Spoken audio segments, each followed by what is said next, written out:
Aiza ny mpianakavy ô? Isakafo re!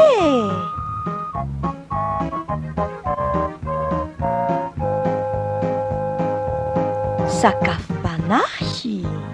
Sakafo panahy io entin'ny mpanompon'ny tompo Razafimanantsoa Fleurette, mpitandrina avy ao amin'ny missiona kristiana protestante eto Madagasikara.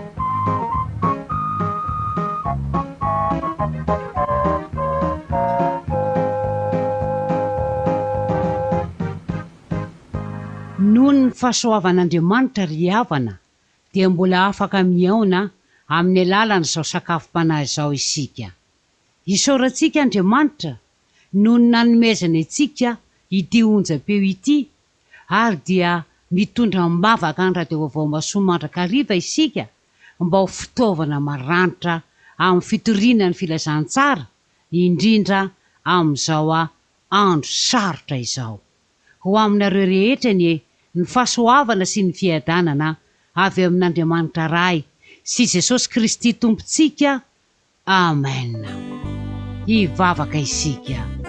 Ry Andriamanitra rainay tsara indrindro, isaoranay ianao noho ny nanomezanao anay ny radio vaovao masoa. Isaoranay ianao noho ny nifidiananao ireo olona maro izay miasa ao. Isaoranay ianao noho ny olona izay niova fo tamin'ny alalan'ity onjam-peo ity sy ireo mpino kristianina izay niorina sy nahery. Ankehitriny ary Andriamanitra dia mbola hotoriana ny teninao. Aoka ianao elo lalana ka hanendry ny molotry ny mpanomponao. Aoka ianao hiasa ao anatin'ny mpiainy koa ka ho tany tsara hanirian'ny teninao ny fon'izy ireo ka hamoa be dia be. Dia mamindrafo aminay ary mamela ny elokay raha eo. Aoka ny rany Jesosy anie hanadio anay. Dia raisao tanana koa ny fampitahana izao sakafo panahy izao mba tsy hisy fanemba-tsembanana. Mitenena ianao tompo araka ny fombanao, fa vonina iaino izahay mpanomponao. Amin'ny anaran'i Jesosy. Amen. Hamaky sy iaino ny afatr'Andriamanitra isika ry havana, ka ny teny izay ho raisitsika dia araka izay voasoratra amin'ny Salamo 140 ny 1 ka hatramin'ny 7. Raiso ary ny baibolinao koa andeha isika hiaraka mamaky ny ao amin'ny Salamo 140 ny 1 ka hatramin'ny 7. Amin'ny anaran'i Jesosy. Andriamanitra no aro sy hero antsika, mpamonjy mora azo indrindra amin'ny fahoriana izy.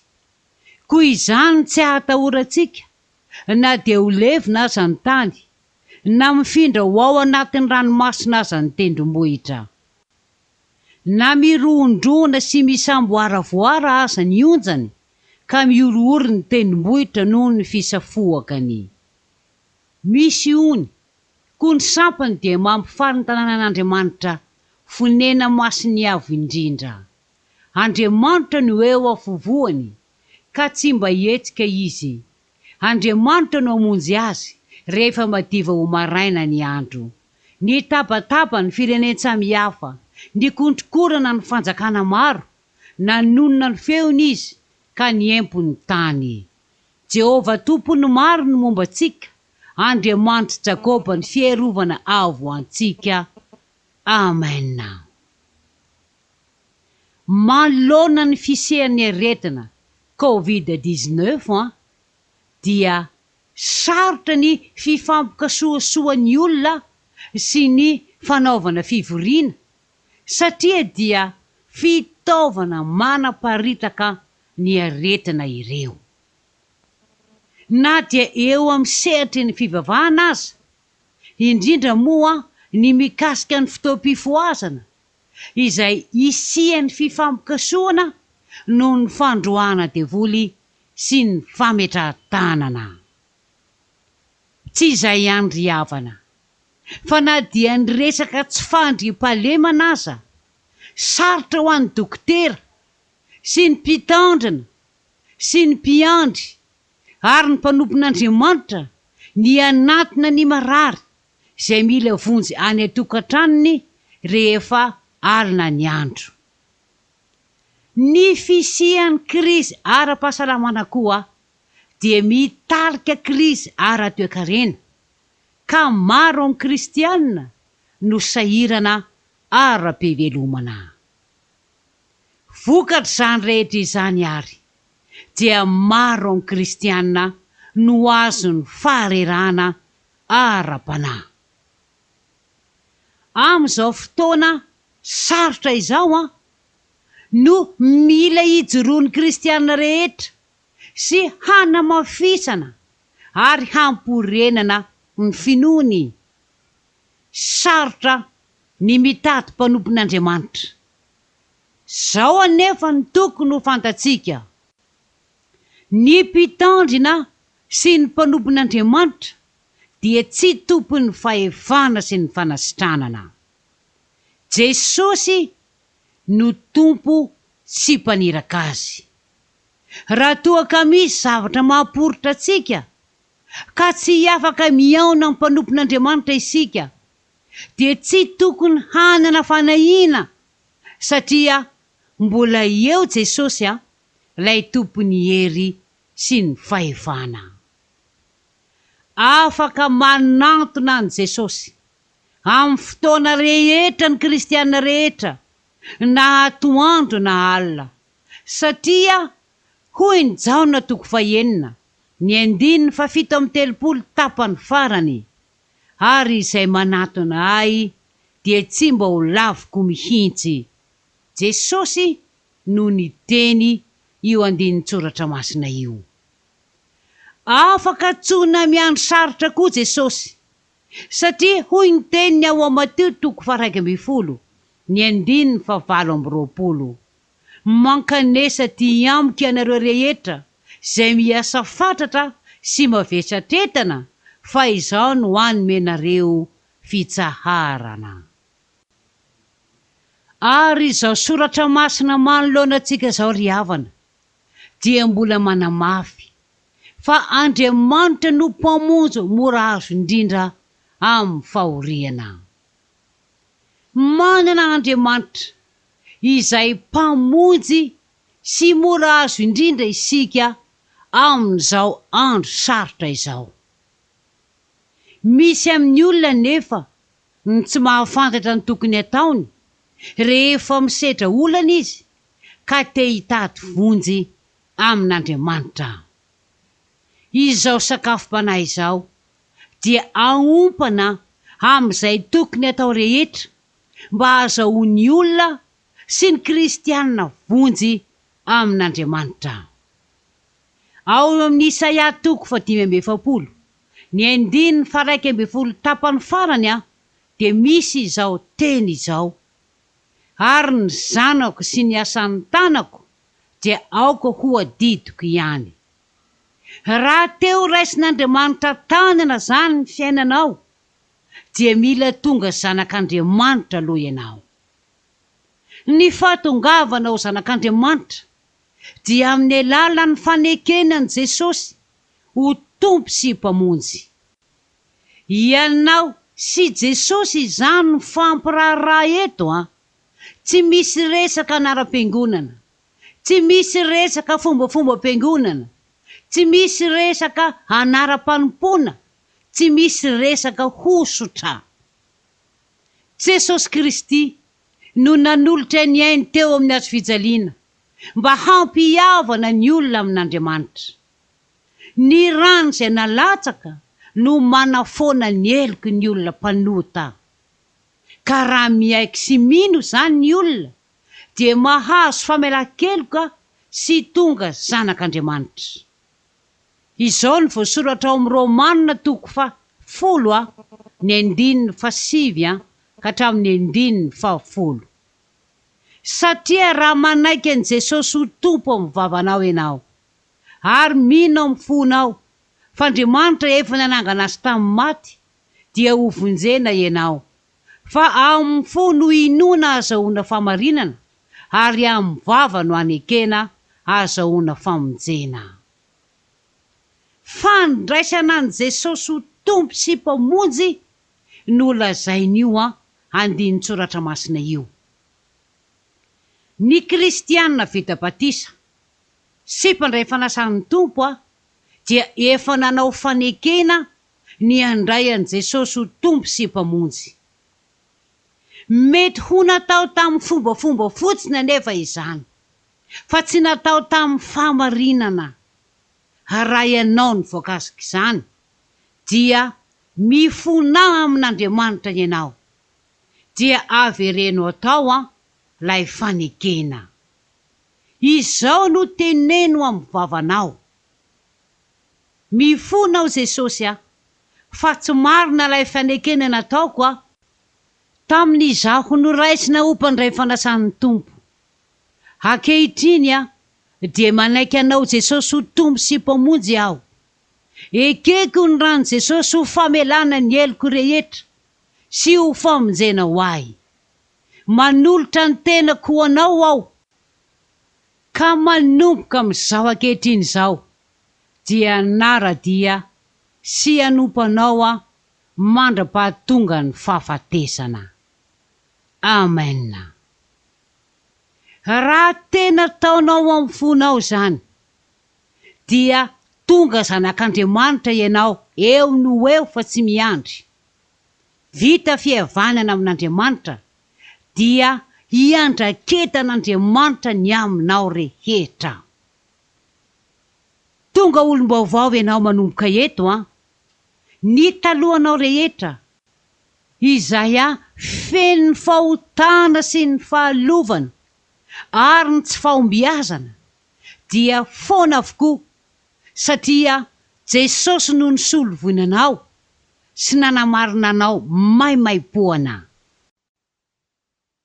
Raha tsy mbola nanolo tena mihitsy ianao ka tapa-kevitra ny hanolo tena amin'izao fotoana izao, andray an'i Kristy ho tompo sy mpamonjy, dia teneno amin'ny vavanao ilay fitarihana mivavaka izay natao teo. Izay aloha ny dingana voalohany mba hahafahanao mangataka amin'Andriamanitra izay mahatery anao. Andriamanitra no aro sy hery ho antsika, mpamonjy mora azo indrindra amin'ny fahoriana izy, araka izay voasoratra amin'ny 1:2 eto amin'ity Salamo 4:7. Manaraka izay, tsy mijanona eo akory ianao fa mila mifanerasera amin'Andriamanitra ianao. Ireto avy ny tokony ataonao raha hifanerasera amin'Andriamanitra ianao: ny fananana fiainam-bavaka sy ny famakiana ny Baiboly, ary ny tsy manao fanahiniana ny manota intsony, izany hoe manamasina ny tenanao. Hazavaintsika aloha ny mikasika ny fiainam-bavaka. Ny fitokanam-bavaka no tiana lazaina eto. Rehefa hifanerasera amin'Andriamanitra ianao dia tsy maintsy miresaka aminy. Ny vavaka no fomba firesahana amin'Andriamanitra. Andriamanitra dia eo akaikin'izay miantso azy marina. Hoy ny Salamo 5:7, ny 9:20. Jehova dia eo akaikin'izay rehetra miantso azy, dia izay rehetra miantso azy marina tokoa. Manokana fotoana hitokanana amin'Andriamanitra. Ny tsara indrindra dia ny maraina vao mifo sy ny hariva alohan'ny hatory. Kanefa mbola afaka mitokam-bavaka ihany ianao ankoatra ireo fotoana ireo. Amin'ny maraina ary dia ataovy ny vavaka fiderana, fa mila mideran'Andriamanitra ny kristianina. Ataovy ny vavaka fisaorana, no ny amin'ny soa rehetra nomen'Andriamanitra anao, ny tombonandro sy ny sisa. Ataovy ny vavaka fifonana amin'ny fahotana rehetra izay nataonao. Apetrao amin'Andriamanitra ny tontolon'andronao rehetra. Ataovy ny fangatahana vahaolana amin'izay rehetra mahaterenao. Ny fitondrana mibavaka ny ankohonana sy ny fianakaviana, ny namana sy ny mpianakavin'ny finoana, ny firenena, ny fiarovana amin'ny ratsy sy ny fakapanahy sy ny asan'ny devoly, etsetra tsy voafetra io. Aza tao vavaka fohy fa raha mahavita adiny ray ianao dia tsara indrindra. Amin'ny ariva indray alohan'ny atory dia mbola mitokana mibavaka. Misaoran'Andriamanitra, manaova fandinitena, nanahoana ny tontolo andronao. Nisy fahotana izay natao ve? Ifony izany, ary angatao mba ho afaka amin'izany ianao. Nisy fahasoavana azo ve? Isaory izany. Apetrao amin'Andriamanitra ny alina tontolo, ary dia mbola afaka mangataka izay mahatery anao ianao. Tsy voafetra io. Ity fitokanam-bavaka ity ry havana dia azahoana hery sy aim-panahy be dia be. Ny fitokanam-bavaka nefa dia tsy manakana ny firaisan'ny ankohonana miara-mivavaka isan'andro. Hiditra amin'ny famakinan'ny Baiboly indray isika izao.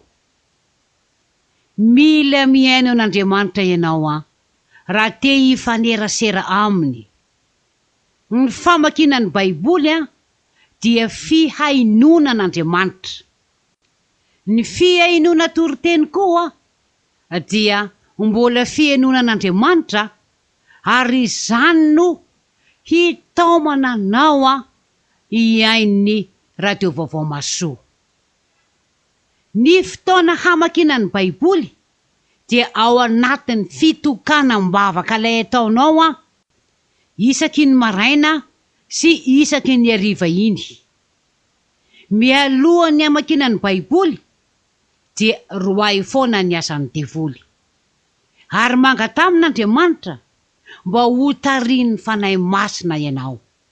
Fa raha zany dia tsy ho takatra ao mihitsiny ny hevitra ambaran'ny Baiboly, fa ny lohanao no arary.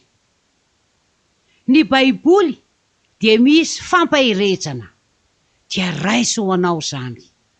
Misy fampitandremana sy fandrarana koa ao, arao ireny. Misy torohevitra sy fanambarana koa ao, tany ho anao ireny. Ny tenin'Andriamanitra ry havana dia tena misy hery sy fahefana. Mahazo aim-panahy sy mahery foana ny olona isaky ny mamaky ny tenin'Andriamanitra. Raha mitokam-bavaka izany dia mivavaka sy mamaky Baiboly no atao.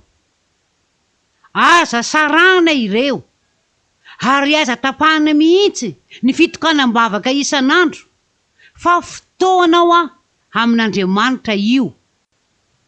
Misy ny akamonina amin'ny voalohany, fa folao ny tenanao. Fa rehefa zatra ianao dia ho tsapanao ny hamaminy izany hoe mitokana amin'Andriamanitra izany. Fahasambarana izay tsy hitanao eto amin'izao fiainana izao mihitsy. Fahatelo farany izay ho zaraina aminao dia ny fananana fahamasinana. Baiko avy amin'Andriamanitra ny tsy maintsy ananana fahamasinana. Ilay fahamasinana tianambara eto dia amin'ilay heviny hoe fialana amin'ny fahotana. Ny kristianina dia tsy tokony hanao fahotana fanahiniana, fa manimba ny fifandraisana amin'Andriamanitra izany, ary mahatonga an'Andriamanitra tsy amaly vavaka.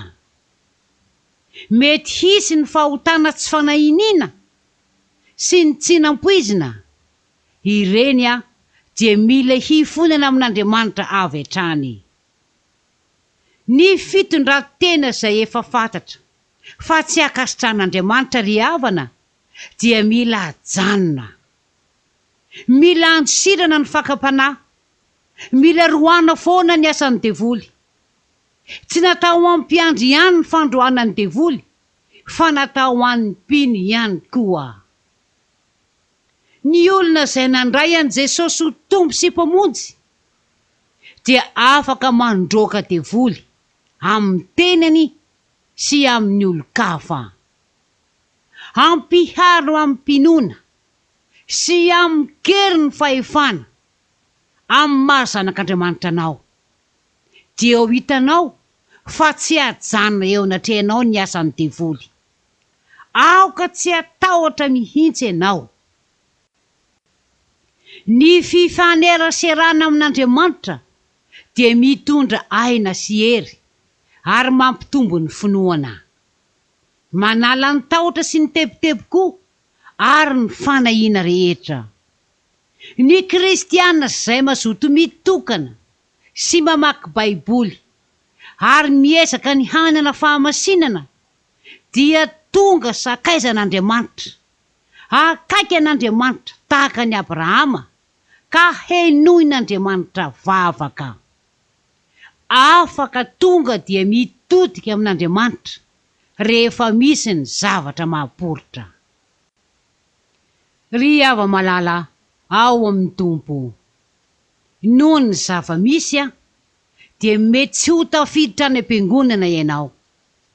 Mety tsy ho afaka hanatona toby fitaizana marary ianao. Mety tsy ho afaka hanatona mpanompon'Andriamanitra koa rehefa misy ny fahaterena. Ny fanananao an'i Jesosy anefa sy ny fifandraisanao manokana aminy isan'andro dia tena mahavonjy anao. Arao izao toro-lalana tolotra anao izao, fa kristiana maro no efa nahita fahasoavana tao anatin'izao. Ny trano fivavahana dia mety tsy ho afaka handray mpivavaka. Ny mpanompon'Andriamanitra dia olombelona ihany, ka mety ho azony tsy fahasalamana, mety hindaosy ny fahafatesana tahaka ny olona rehetra ihany koa. Ny fahalalan'ny olombelona amin'ny ara-tsiansa dia misy fetrany ihany. Fa Andriamanitra kosa dia tsy lavitra fa eo akaikinao, ary Andriamanitra kosa dia afaka manao fahagagana eo amin'ny fiainanao. Azonao antsona ny fotoana rehetra Andriamanitra, ary mpamonjy mora azo indrindra amin'ny fahoriana izy. Aza kivy ary noho ny amin'ny zava-misy ankehitriny, fa mbola eo Jesosy. Atao izay rehetra eo am-pelatananao hamahana ny olonanao, kanefa Jesosy dia ataovy loha laharana. Tsy mila finday ny fiantsoana azy, tsy mila fiara hitatitra, ary tsy azo ny arety mandringana sakanana. Tsy fotoana ny fanandratana anaram-piangonana sy ny vavaka ahitraitra sy ny rendrarendram-pivavahana sy ny fanoloran-tena amin'ny endrika ivelany izao, fa fotoana hiantorana amin'i Jesosy sy hivavahana aminy amin'ny fanahy sy fahamarinana. Tsy fotoana fizarazarana izao, fa fotoana tsy maintsy fampitantana ny kristiana rehetra sy ny fiangonana sy hanambarana ny hery mba hanoerana ny devoly izay mierina sy masika milofo hamotika ny olon'Andriamanitra. Apetrako aminao ny Isaia 5:7, ny 2:20 izay mivaky toy izao: mijery ahy dia ho voavonjy ianareo ry vazantany rehetra, fa izao no Andriamanitra ka tsy misy hafa amena. Mbola hivavaka isika. Isaoranay ianao Andriamanitro noho ny amin'ny teny izay omenao anay. Koa dia entina eto ampelantananao ary reo kristianina izay miatraka olana na inona karazana ady izay atrehan'izy ireo. Ianao no aoka handray an-tanana ka hamahy ny olana rehetra, ary dia mampahereza ny kristianina rehetra ianao ary mampianara azy ireo mba tena hifanerasera aminao. Entina trehanao koa Andriamanitra reo olona izay tsy mbola nandray an'i Kristy ho tompo sy mpamonjy. Manao manda entina trehanao zahay, mijoro ambanga mifona ho azy ireo, dia aoka ianao aniraka ny fanainao masina ahatonga azy ireo ho tonga zanakao ka handray ny fahasoavana avy aminao. Jereo koa Tompo ny firenenay ao anatin'izao valana retina izao. Aoka ianao hijery anay amin'ny famindraponao. Jereo koa ny mpiaino radio Vomasoa any ivelan'ny Madagasikara. Apetraka feny eo ampelantananao Tompo, ary raisao tanana ny adiny rehetra. Amin'ny anaran'i Jesosy, amen. Ny laharana tarby izay ahafahantsika mifandray dia ny 034 04 505 39. Izao sakafom-panahy izao dia mbola afaka arahinao ao amin'ny YouTube.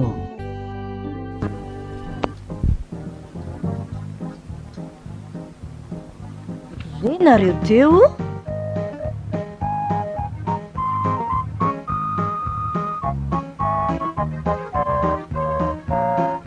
sakafom-panahy. Androany nentiny ny mpanompon'ny tompo Razafimanantsoa Fleurette, mpitandrina avy ao amin'ny missiona kristiana protestante eto Madagasikara.